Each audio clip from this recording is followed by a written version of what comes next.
इकडे पॅडी जान्हवीला सांगतो की तू तुझ्या आईला असंच बोलशील का, चला तर बघूयात नेमकं काय घडतंय. तर हे दोघे बाथरूम एरियामध्ये असतात आणि पॅडी जान्हवीला सांगतो की वर्षाताई तुला काही काम नाही मिळवून देणार आहे, ती काही तुझी प्रोड्युसर नाहीये, पण ज्यावेळेस आपण एखाद्या कार्यक्रमाला येतो सगळेजण मिळून भेटतो त्यावेळेस तुमचे फॅन्स म्हणतील, लोक म्हणतील की तुम्ही ना त्यावेळेस वर्षाताईंना खूप त्रास दिला. तर अशा गोष्टी नको व्हायला. ज्या वेळेस तुम्ही या घरातून बाहेर पडाल त्यावेळेस तुमची काहीतरी चांगली आठवण असली पाहिजे. त्यावर जान्हवी म्हणते की नाही दादा, पण त्यांना त्रास द्यायला ना थोडी मजा येते, एक गंमत म्हणून आम्ही त्यांना त्रास देतो. म्हणजे त्यांच्याशी बोलताना ना, त्यांना चिडवताना अशी फार मोठी भांडण नाही होत, आमचं थोडंसं असं असतं, आमचं थोडंसं असं असतं, असं होतं.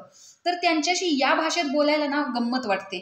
तर तुमची ही गंमत आहे ना ती खूप इरिटेट होते असं तो सांगतो. तर जो रिस्पेक्ट आहे ना तो त्यांना मिळाला पाहिजे असं इथं पॅडी तिला सांगण्याचा प्रयत्न करतोय. पण जान्हवीचं म्हणणं काही वेगळंच आहे. त्यानंतर पॅडी सांगतो की तू तुझ्या आईला एखादी तिच्या हातून छोटीशी चूक झाली तर म्हणशील का तुझ्यामुळे आम्हाला खायला नाही मिळालं, तुझ्यामुळे तू आम्हाला बेड नाही मिळाला, तू अशी तंगड्यावर करून झोपतेस.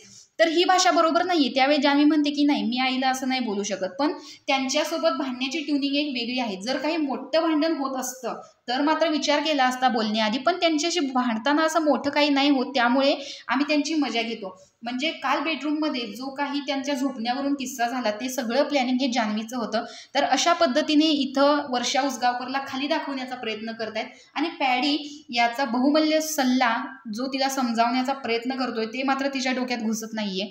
तर जान्हवीचं हे बोलणं तुम्हाला कसं वाटलं याबद्दल कमेंट बॉक्समध्ये नक्की रिप्लाय द्या आणि अशाच व्हिडिओच्या अपडेटसाठी आपल्या चॅनेलला सबस्क्राईब करा. तोपर्यंत बाय बाय.